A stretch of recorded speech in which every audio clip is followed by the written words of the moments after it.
সামনে আসতেছে ৩ তারিখ দিন গিয়া রাত্র, যেটাকে হাদিসের ভাষায় বলে লাইলাতু নিসফুম মিন শাবান, শাবানের ১৫ তারিখের রাত্র, যেটা আমাদের পরিভাষায় আমরা লাইলাতুল বরাত বলি। কি বলি? লাইলাতুল বরাত বলি। লাইলাতুল বরাত। আর বরাত বলার দুটা কারণ আছে। বরাত মানে মুক্তি, বরাত মানে সিদ্ধান্ত। কি সিদ্ধান্ত? ৬ ব্যক্তির ব্যাপারে আল্লাহর সিদ্ধান্ত যে যতই রহমতের বিশেষ রাত্র হোক না কেন, যদি তওবা না করলা তাহলে তোমাদের ব্যাপারে সিদ্ধান্ত, তোমাদেরকে মাফ করব না। এই ৬ সম্প্রদায় ছাড়া বাকি সব সম্প্রদায়ের জন্য সিদ্ধান্ত কি? মাপ চাইতে দেরি, করতে দেরি করব না।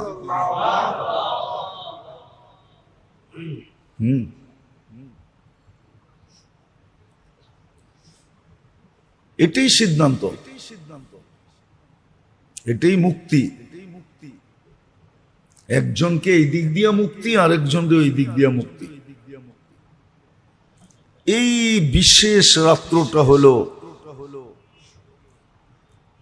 নিসফ মিন শাবান, লাইলাতু নিসফুম মিন শাবান,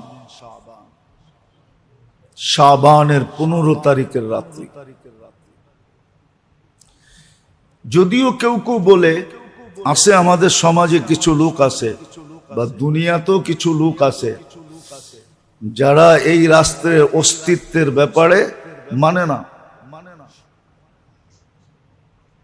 না, এদিক ওদিকের কথা বলে, অথচ এই রাত্রের প্রমাণ হিসাবে ১৭ জন সাহাবার থেকে কওল আছে। ১৭ জন। কয়জন? একজনের হলে আপনি উল্টা বলতে পারতেন, ১৭ জনকে উল্টা বলেন কি করে? ঠিক না? একজনরে বলা যায়, ২ জনরে বলা যায়, ৩ জনরে বলা যায়, কিন্তু যদি ৩-এর উপরে উঠা যায় তো সমাজও তো বলে ওই এত লোক মিথ্যা বলে কি করে, ঠিক না? আরো সাহাবায়ে কেরাম, আরো কে? এই জন্য আমাদের সমাজে আছে, মিডিয়ায়ও দেখা যায়, টক শোতেও দেখা যায়, এই রাষ্ট্রের অস্তিত্ব স্বীকার করে না। এটাও ঠিক না। আবার আমাদের ভিতরেও কিছু লোক আছে অতিরঞ্জিত করে, এটাও ঠিক না। অতিরঞ্জিত করে, এটাও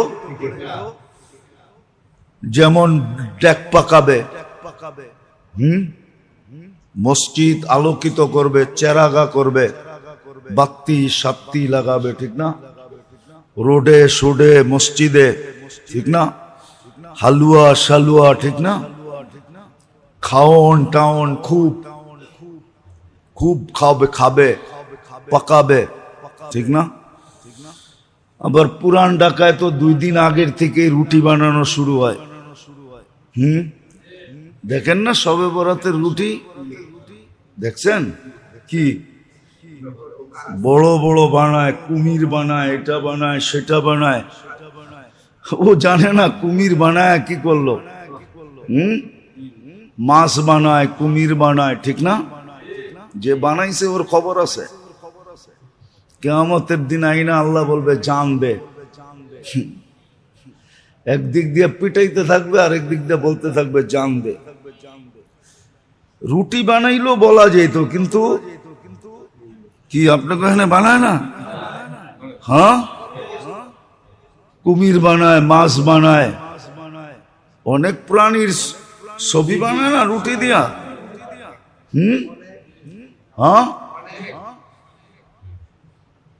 আল্লাহ বলে পিটাইব আর করব জানবে। আর ও জান কোত্থেকে দিবে? জান তো কে দেয়? তা আল্লাহ বলবে এইবার তোর জানটা দোজখে দে। তুই যখন দিতে পারস না তো তোর জানটাই দোজগে দে। তো এটাও অতিরঞ্জিত, এটাও অতিরঞ্জিত। তারপরে পটাকা ফুটানো, কবরস্থানের ভিতরে হুজুম করা, যে দেখবেন ওই দিন হাঁটার জায়গা পাবেন না। কি হাঁটার জায়গা নাই আজিমপুরে? কত মোবাইল যে চুরি হবে আল্লাহই জানে। চোরেরা এখন থেকে ট্রেনিং নিতেছে যে আজিমপুরে মোবাইল কেমনে চুরি করতে হবে। হ্যাঁ, আপনি বলবেন কবরস্থানেও চুরি, তো বলবে তুই যদি উল্টা করতে পারস তো আমি উল্টা করলে অসুবিধা কি? এই রাত্রে তোরে আসতে বলছে কে? তুই যখন উল্টা করছস তো আমিও উল্টাই করলাম। আমি আবার চুরিটা বৈধ বলতেছি না। তারপরে মাজারে মাজারে ঘুরা, দেখবেন মাজারে মাজারে ঘুরবে, বেশিরভাগ দেখবেন ইয়াং পোলাপান, যুবকরা। আবার দেখবেন মসজিদে মসজিদে ঘুরবে, এই মসজিদে 2 রাকাত, ওই মসজিদে 2 রাকাত। এগুলা সব অতিরঞ্জিত, এগুলা সব হাদিসে এতটুকু আছে, কুমু লাইলাহা ওয়া সুমু নাহারাহা। হ্যাঁ, হাদিসে এটা আছে যে ওই দিন সূর্য ডুবার থেকে নিয়ে সুবে সাদেক পর্যন্ত আল্লাহ রহমতে খাস নাজেল করেন। খাস রহমতের দৃষ্টি দেন আল্লাহ। কি দেন? খাস রহমতের দৃষ্টি দেন ওই দিন, খাস রহমতের দৃষ্টি দেন। এটা হাদিসে আছে। আবার এটাও আছে, আরবের গোত্রের একটা গোত্র ছিল বনি কালব, সবচেয়ে বেশি বকরি এরা পালতো। এই গোত্রের বকরির পালনের পরিচিতি ওই যুগের থেকে চলে আসতেছে। এরা সবচেয়ে বেশি বকরি পালে, হাজার হাজার বকরি দেয়। তো আল্লাহর রাসূল বলছেন ওই বকরিদের গায়ে যত লোম আছে এত পরিমাণ লোককেও আল্লাহ ওই রাত্রে ক্ষমা করেন।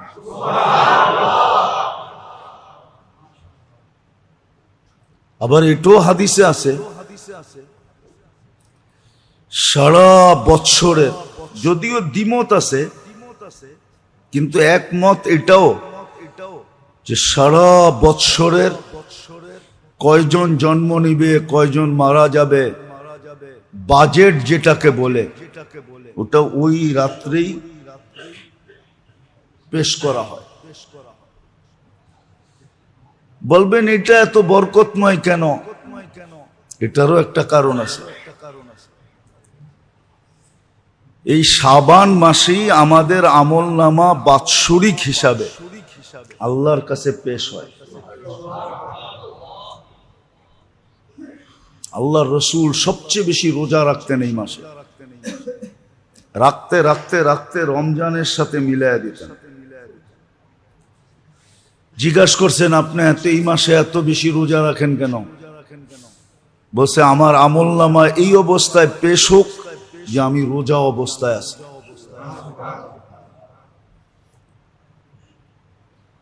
আবার এই মাসটাকে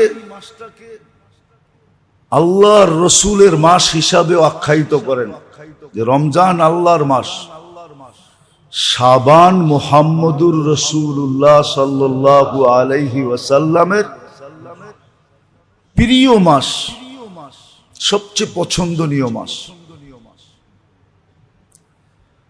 আবার এটা রমজানের প্রস্তুতিমূলক মাস।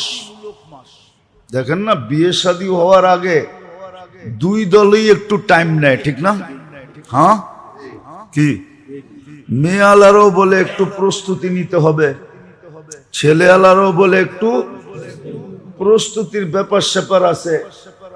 যদিও দুই দলেরই পছন্দ হয়ে গেছে, দুই দলেরই, মেয়ে আলাগো ছেলে পছন্দ, ছেলে আলাগো মেয়ে পছন্দ।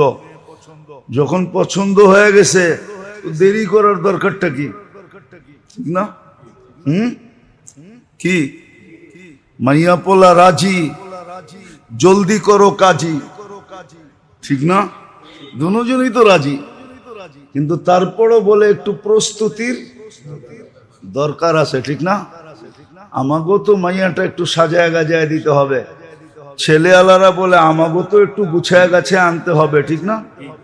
তো রমজান শাবানটা হলো রমজানের প্রস্তুতির মাস। আরেকটা যুক্তি এখানে আছে, যদি বোঝেন তাহলে বলা যায়, কিন্তু খুব ধ্যান দিয়ে শুনতে হবে, বিবেকটাকে কাজে লাগায়, তাইলে বুঝে আসবে। হ্যাঁ, রমজানের প্রথম 10 দিন কিসের? হ্যাঁ, আর রমজান কার মাস? তো আল্লাহ বলে শাবান এই জন্য, আর নিসফ মিন শাবান এই জন্য, আর শাবান এই জন্য যে তুমি নিজেকে এতটুকু পবিত্র করো যে রহমতের পর্ব শুরু হইতে দেরি, পর্বটা যেন তোমাকে ডাইকা নিতে দেরি না করে। কি ডাইকা নিতে দেরি না করে। সন্তান কিন্তু মা বাবার কাছে বড় আপন হয়, ঠিক না? যদি পেশাব পায়খানায় শরীরে মাখায়া থাকে তাহলে বাপে নিতেও একটু দ্বিধা করে, ঠিক না? কি করে? প্রথম পরিষ্কার করে তারপরে নেয়, ঠিক না? এটা মানুষের স্বভাব। আল্লাহ বলে শাবান এই জন্য ছিল, আর নিসফ মিন শাবান সবে বরাত এই জন্য ছিল যে তুমি তোমাকে এতটুকু পবিত্র করো, রহমতের পর্ব শুরু হইতে দেরি, রহমত যেন তোমাকে ঢাইকা নিতে দেরি না করে। কিন্তু যদি তুমি পবিত্র না হইলা তাহলে রহমত কিন্তু আসলেও তোমাকে ডাইকা নিতে একটু দ্বিধা করবে, একটু সংকুচিত হবে, একটু দূরে সরে যাবে।